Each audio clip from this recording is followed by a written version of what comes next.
Hi, and welcome to Chapter 5 on the family business. A family business is usually defined as a company that two or more members of the same family own or operate together or in succession.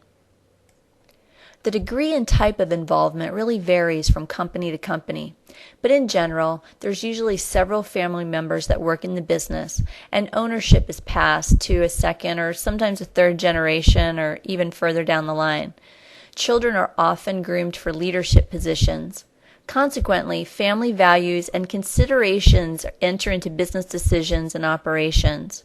In some large corporations like Ford, Levi Strauss, and Walmart, the founding family is still involved in operations. The function and goals of a business and that of a family often overlap in a family business. There are family concerns and business concerns.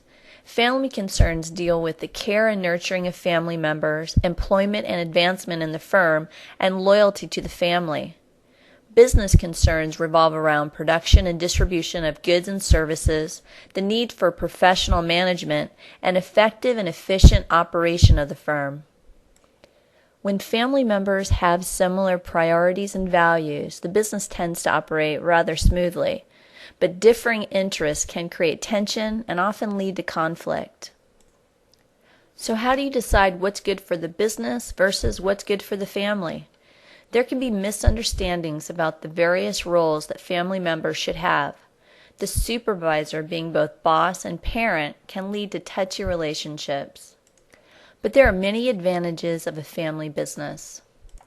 For example, family relationships can grow stronger during challenging periods of business change. Also, family members are oftentimes willing to make financial sacrifices that are for the good of the firm.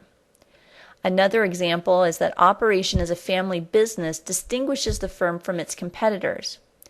There's also usually higher levels of concern for the community and non-family employees. And finally, there's often an increased capability to plan and prepare for the long haul, and this is usually because there's an emphasis on quality and value. Here are some additional advantages to having a family business. There's usually a strong motivation of family members to see the business succeed.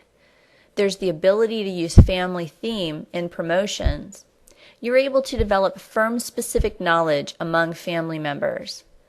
You can share social networks among family members. You can focus on the long run a little better. There's the preservation of the firm's reputation based on maintenance of high standards, and there's usually reduced cost of control. Now let's look at the founder's imprint on the culture. First of all, what is culture? Culture is the unwritten, customary ways of doing things or shared beliefs. For example, the types of clothing worn in our society and in various professions and occupations. This is influenced by culture. The founder's core values become a transmitted part of the business's culture, for better or for worse. Now let's look at organizational culture. Organizational culture refers to patterns of behavior and beliefs that characterize a particular firm, such as beliefs about working beyond closing hour or slowing down as closing time approaches. The founder's ideas tend to dominate a family firm's culture.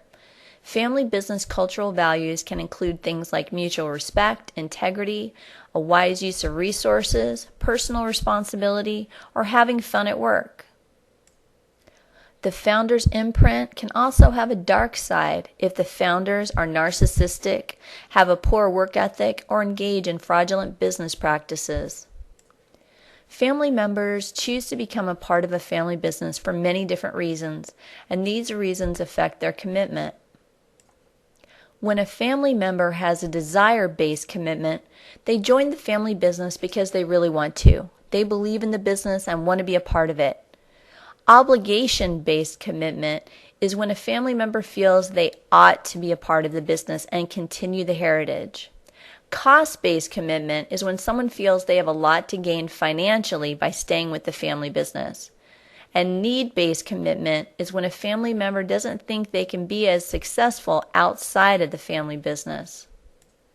This is the end of Part 1 for Chapter 5. You're now ready to start Part 2.